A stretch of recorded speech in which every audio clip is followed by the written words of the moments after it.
And the countdown to Christmas is on as we're talking about all those holiday stories. And this weekend might be the time where you're finishing up your decorations and you're thinking about the perfect Christmas tree. Our Caitlin Hunt is live for us at Sugar Pines Farms with more. Those trees behind you are beautiful, Caitlin.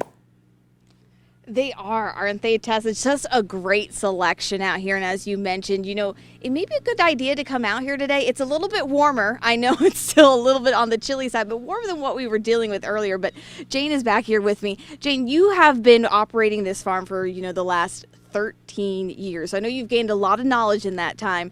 I'm going to ask you, how many different Christmas trees are there? On our farm, we grow 5 different types of trees: Fraser fir, Canadian fir, Norway spruce, blue spruce, and concolor fir.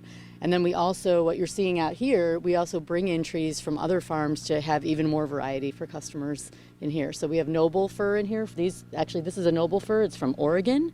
Believe it or not, it comes in a refrigerated truck filled with ice, so that they stay nice and fresh. We also have behind us, these are Fraser firs. Sorry. Oh, yes. These come from Michigan.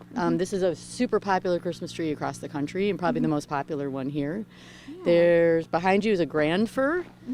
These are kind of neat. The needle's a little bit longer. They smell really good. They all smell really great, but they each have a unique smell, and this one's a particularly unique smell. I was gonna say, that one looks a little fuller. Gives you a little bit more to work with for ornaments and such. Everyone is different. That's the fun, right? Watching people come out and pick out their trees because every single tree is a little bit unique. So some people like the big and full, some people like the narrow, some people like a long needle, short needle.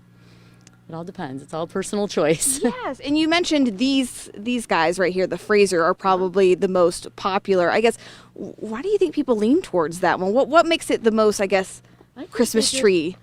They're familiar with it. You hear about it. They've been around a long time. Some of these, like the grand fir, a Turkish fir, they're a little bit newer to the market. And then noble firs, this is a noble fir, like I said, from Oregon, and we don't grow these around here. They're really tough they're more of a Pacific Northwest type tree, so we thought it was neat to add that variety for people to have something that they're not used to finding around this area.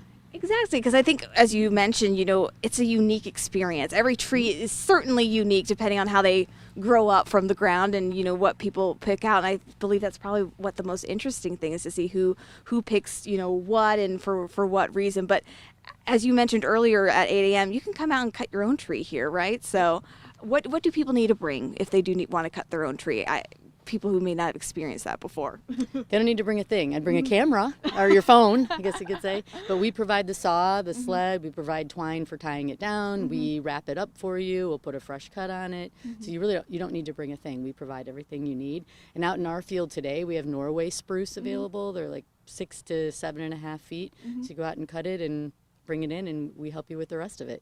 Of course. So it's just going out there, picking the one that you want that speaks to you and your family, and tie it up, take it home, put the ornaments on, make it all yours. Perfect. Well, thank you so much, Jane. We also need to talk about safety later on, but we'll talk about that at our 10 o'clock hour, Tessa. But for now, we can admire how beautiful all these trees are and how unique they each are, just like snowflakes, too. That's another Christmassy thing, I think, as well.